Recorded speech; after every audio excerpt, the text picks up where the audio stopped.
Hi, I'm Roxana from WP Estate, and in this video I will show how to work with the WpRentals Sliding box widget for Elementor. We showcased this widget in our Hawaii demo. This is the widget. And next I will show how to build a similar section into a page created with Elementor. I will start showing how to manage the widget options. First, I will edit the homepage with Elementor. I will recreate the section based on the Hawaii demo. So here I will add the widget. I will look for the sliding box widget with drag and drop. I will add it here. And I will start adding content for the first box.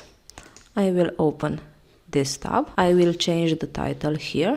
I will enable the option to show the box as opened, so you can see how the changes that I make apply. I will change the learn more text.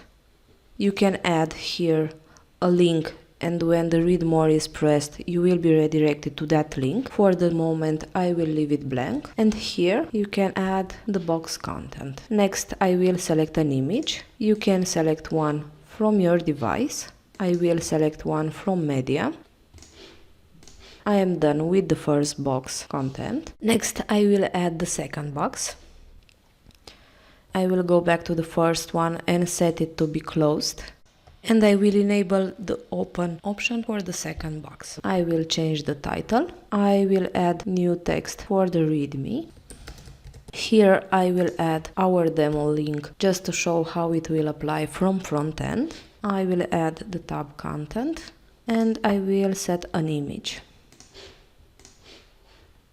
I am done with the second box as well, and now I will add the third and the last box. Before starting to add content here, I will set this one to be closed and set the third one to be opened so you can see the changes that I make. I will change the title here. I will add a readme text. I will leave the link blank. I will add text here. I will select an image.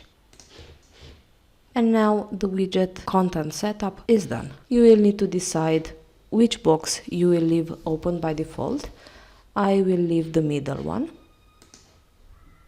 So I will go here and set this to yes and save my changes. Next I will go to style section and make settings for the design appearance of the widget. I will add here a padding value. I will change the title color.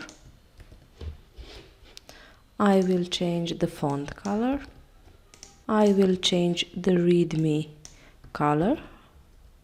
And I will change the border radius of the boxes. Next I will go to typography. For the title settings, I will change font size. Next, for the content typography, I will change font weight.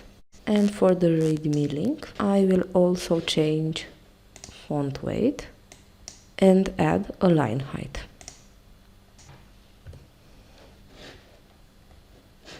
Next I will go to box shadow settings. I will change the color and also change these two values. The settings in style are done.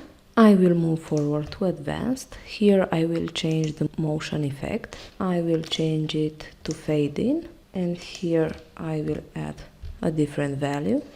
My settings are done. I will save the changes made and I will show the page on front end.